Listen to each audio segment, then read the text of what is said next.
Assalamualaikum warahmatullahi wabarakatuh. Selamat pagi para pejuang cuan. Gimana kabar kalian di pagi hari ini? Semoga kalian dalam keadaan sehat semua ya teman-teman ya. Dan saya doakan sukses semua buat kalian. Amin. Mantap jiwa ya. Dan tetap ya kawan-kawan, secangkir kopi harus selalu ada buat menemani kesempatan di pagi hari ini. Dimana kalau kita lihat bersama-sama teman-teman ya, untuk kinerja daripada sektor kripto hari ini tanggal 13 ya teman-teman ya, tanggal 13 Agustus 2024. Dimana kalau kita lihat bersama-sama dari segi market cap, dia berada di area 2,11 triliun dolar ya, ada sedikit persentase rebound sebesar 3%-an teman-teman ya.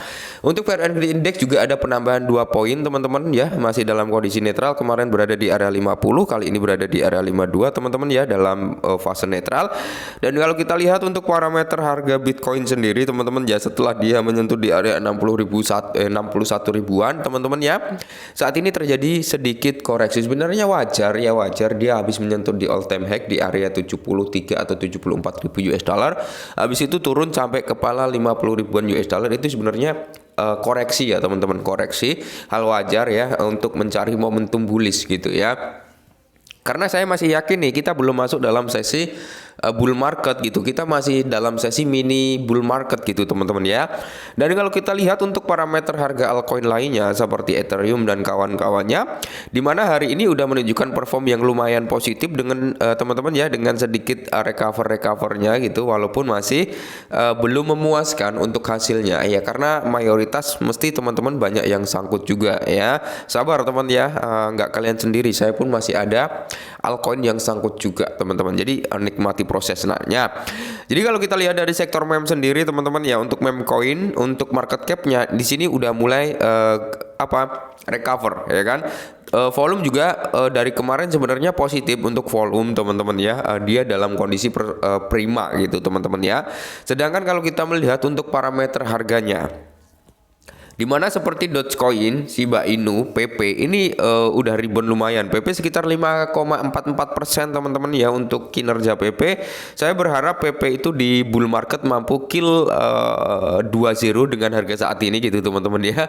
Dan kalau kita lihat untuk Shiba Inu sendiri ya, setidaknya dia mampu kill 1-0 gitu teman-teman. Dan untuk Dogecoin sendiri semoga bisa ke area $1. Seperti Wave ya, terus ada Bong, ada Floki, Bread dan Popcat ini rata-rata teman-teman ya recover ya, rata-rata recover. Ini MOK ini luar biasa pergerakannya ya, dia 10,89%. Oke, kali ini ada sedikit informasi tentang PP. Nah, ini adalah real chart daripada si PP dalam time frame daily ya teman-teman, atau harian. Biasanya ya daily itu nggak semerta-merta sehari dua hari kena ya, bisa juga seminggu, 2 minggu, bahkan sebulan baru terrealisasi juga bisa teman-teman ya. Jadi kalau kita lihat bersama-sama teman-teman ya, untuk kinerja PP sendiri dia masih tertahan nih di area sebelah kirinya teman-teman ya. Kita beri gambaran dulu ya. PP itu masih tertahan pergerakannya itu di kisaran sini teman-teman ya, di kisaran sini ini. Nah, dia itu masih tertahan di area ini teman-teman ya. Nah, area ini kalau si PP ini mampu ngejebol, maka dia berpotensi nih teman-teman ya. PP berpotensi buat apa? Menyentuh di kisaran harga 1149 ya, atau alias dia kill 1-0 dong dengan harga saat ini, dan sampai di kisaran 12 teman-teman ya.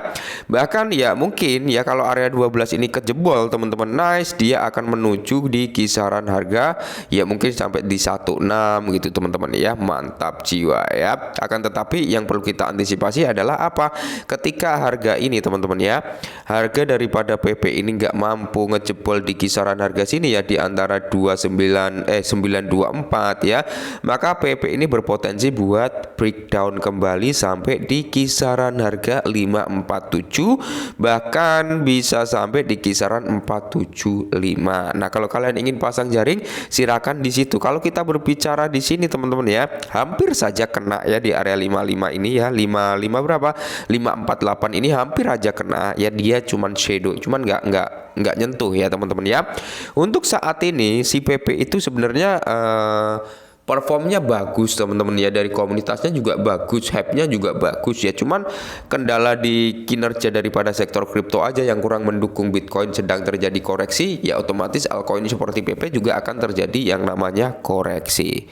Nah, di sini teman-teman ya, kita fokusnya ke PP. Jadi PP ya memiliki 10 aspirasi kripto teratas. Oke, mantap jiwa ya. Jadi kita fokusnya ke PP aja teman-teman, karena di sini ada Celestia juga, ada beberapa altcoin juga yang dibahas dalam satu artikel ini. Cuman kita fokusnya ke PP ya.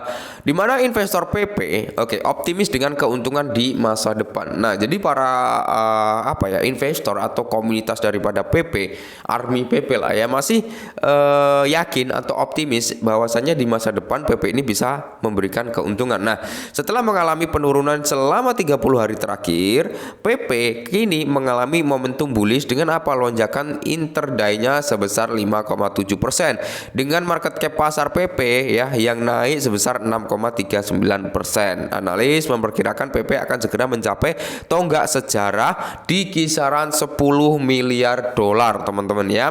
10 miliar dolar mungkin dari segi market cap-nya teman-teman, dan harganya pasti juga akan mengalami kenaikan yang cukup signifikan teman-teman ya. Nah, meskipun investor optimis tentang masa depan PP, analis memperkirakan koin meme tersebut akan mengalami penurunan yang lebih dalam sebelum kembali menguat. Nah, jadi para analis ini masih walaupun dia optimis PP ini bakal grow up teman-teman, tapi dia juga memberikan gambaran bahwasanya PP ini masih bisa ya mengalami penurunan bahkan lebih dalam lagi ya, dimana analis memperkirakan koin meme tersebut akan mengalami penurunan yang lebih dalam sebelumnya sebelum kembali menguat. Jika PP mencapai titik tertinggi baru ya, dia bilang jika PP mencapai titik tertinggi baru ya, seperti yang terjadi pada bulan Mei, investor mungkin harus bersiap menghadapi beberapa kerugian pada level support di area 60 atau di kepala 6 dengan 50 di belakang koma. Nah, kalau saya tadi prediksinya di kepala berapa? 5 atau berapa ya teman-teman? Dia kisaran itu 54 ya, intinya yang mendekati kepala 6 ya. Jadi semoga teman-teman ya, kita saat ini mentalnya sedang diuji. Tapi analis ini cukup dia bisa dikatakan memberikan gambaran ya antara bullish dan bearishnya. Analis ini tetap optimis untuk jangka panjangnya PP akan memberikan cuan. Cuman sebelum dia rally yang jauh lebih tinggi lagi, akan ada fase di mana akan terjadi koreksi. Ya, koreksi. Mungkin yang beli di kepala 6 akan mengalami kerugian ya, apalagi beli di kepala atas ketika PP mengalami all time high-nya. Akan tetapi kan kita udah antisipasi tuh jaring-jaring yang sempat di awal kita bahas. Ya, kalian bisa open di situ kalau kalian yakin dengan PP. Kalau nggak yakin ya udah nggak usah gitu teman-teman ya. Intinya saya masih yakin PP itu bisa ke area Rp1. Cuman ya kalian harus tutup disclaimer lah ya.